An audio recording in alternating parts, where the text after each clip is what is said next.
We all feel like giving up sometimes. We all go through times where we feel like God is 1,000,000 miles away, but we don't have any idea what He's doing. When we're tired, when we're weary, when we think we just can't go on. Most people are afraid to set great dreams and set big goals because of the fear of failure. There's something much worse than failure. It is the fear of failure. I want to remind you that failure is not final, it's formative. It is part of the process. It's part of the journey. Your failure matters as much as your success. How do you think you're going to grow if you don't ever fail? Yet some of you have failed and you have decided, well, guess what? I'm a failure. No, failure is an event. It is never a person. I need you to make up in your mind that the only way you can lose is if you quit. I just need you to keep going. First, you cannot give up. When you enter into your long season, you've got to give it all you've got. When people go into a season of struggle, the first thing that they want to do is take a sabbatical. But whenever trouble comes, the only way that you can get through trouble is work your way through it. Make a declaration to yourself. Declare all-out war that you're going to get out of this rut. I suggest to you that if you are facing a challenge, don't stop. Stay busy. Work your plan.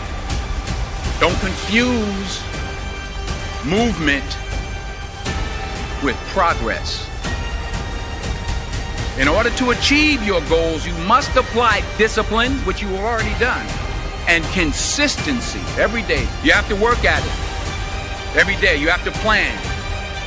Every day. You've heard the saying, we don't plan to fail, we fail to plan. Hard work works. Working really hard is what successful people do. And I can tell you from my own personal experience, don't give up there. Develop your own compass and trust it. Take risks. Dare to fail. Remember, the first person through the wall always gets hurt. You're going to fall down, but the world doesn't care how many times you fall down as long as it's one fewer than the number of times you get back up. If you want to grow up, you want to be mature, there is no way to do it without pain. You can't grow up on easy street. And the very thing that discourages you is the very thing that develops you. Make one room in your house as beautiful as possible. That's what I'm writing about now.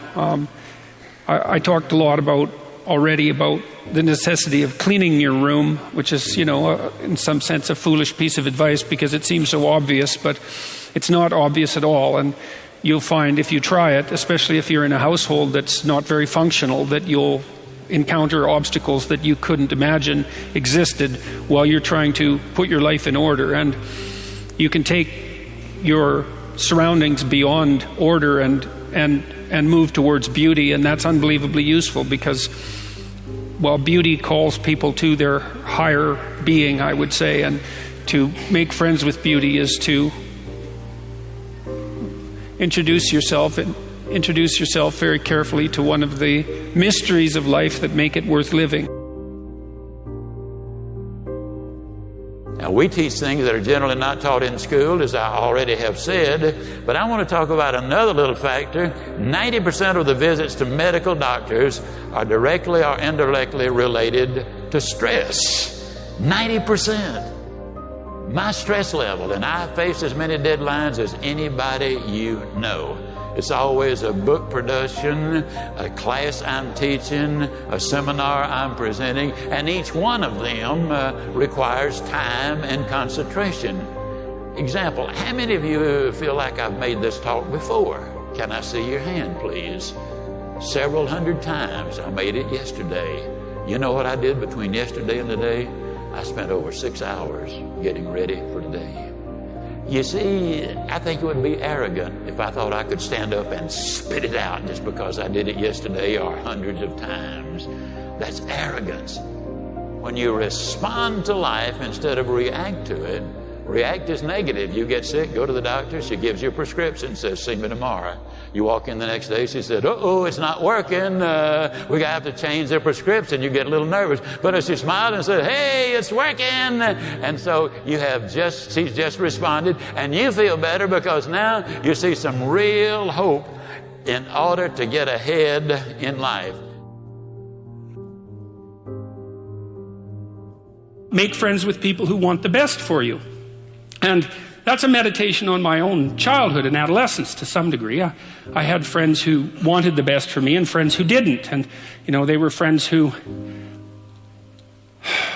some of them were aiming up and some of them were aiming down. And if you have a friend that's aiming down and you do something that's aiming up, then they're generally not that happy about it. They try to top your accomplishment with one of their own, hypothetical or real, or put down what you're doing, or offer you a cigarette if you're trying to quit and you've kind of done that successfully, or a drink if you've been drinking too much and are trying to stop being an alcoholic, or they're cynical and bitter and devoted towards no good. And sometimes that's family members too, and sometimes it's even part of you, But this chapter is an injunction to people, is like you have an ethical responsibility to take care of yourself, you have an ethical responsibility to surround yourself with people who have the courage and faith and wisdom to wish you well when you've done something good, and to stop you when you're doing something destructive.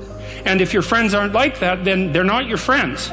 And maintaining your friendships with them might not even be in their interest. And so it's a tricky argument to make, because I'm not saying, whenever anyone's in trouble, you should, push them into a ditch and then give them a couple of kicks. That's not the idea. The idea is that, but I had a couple of rules I didn't write about. One was be careful about whom you share good news with, and another was be careful about whom you share bad news with. And those rules ring in people's minds quite quickly. A friend is someone you can share good news with. You go to them and you say, hey, look, this good thing happened to me, and they say, look, I'm so happy that happened to you, like, way to be. And they don't think, God damn it, why didn't that happen to me? And you didn't deserve it, here's a bunch of reasons you're stupid and why it won't work. It's like, that's not helpful. And so I would say, if people are, the other thing people are doing, if they're trying to drag you down, let's say, is they're trying to see if you'll put up with it.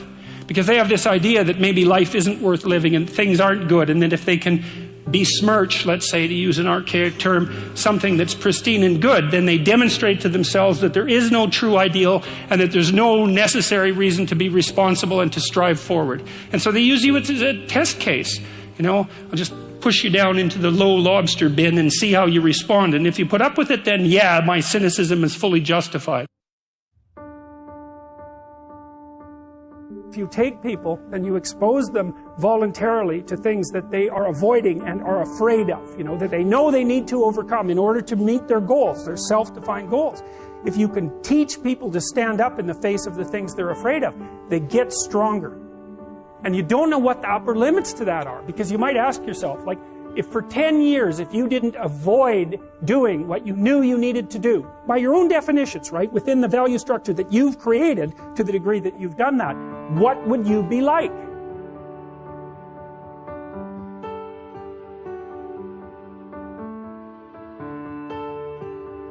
Greatness is not this wonderful, esoteric, elusive, God-like feature that only the special among us will ever taste.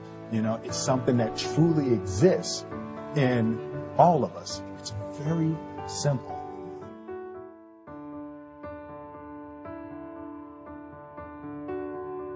I told myself that this might be your current circumstances, but this will not be how the story ends. All you have to do, E.T., is to survive today. My glory,